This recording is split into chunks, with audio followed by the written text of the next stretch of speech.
Ako po si Rowena Cuna Camarodin, principal po ng Upper Itig Elementary School. Ito po ay dito sa Barangay Upper Itig, Paglat, Maguindanao del Sur.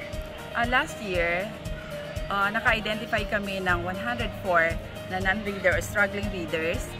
Kaya ngayong year, dahil sa GK, yung naging intensify yung aming program, dahil sa na-post kami nung aral program ng GK. So ngayong year na to, we only identified around 40 non-readers.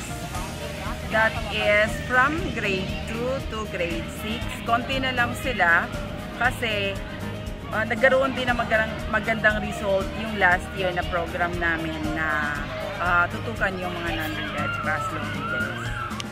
Ang isang napakalaking tulong ng aral program sa amin ay yung awareness na tutukan namin yung non-readers kasi isa ito sa napakalaking problema pagdating sa pag-aaral ng mga bata. Maraming programa pero hindi tumututok doon sa mga non-reader.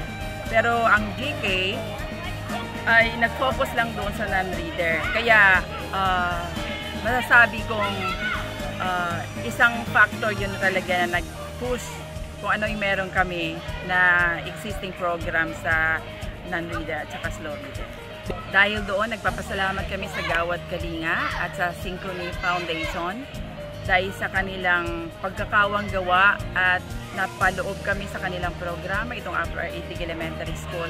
Ito po ay babaunin namin hanggang sa nabubuhay kami kasi hindi na yun mawala sa part na buhay namin na sila ay nakatulong lalong-lalo na po sa aming mga mag-aaral. So, salamat po sa Gawad Kalinga and Synchrony Foundation.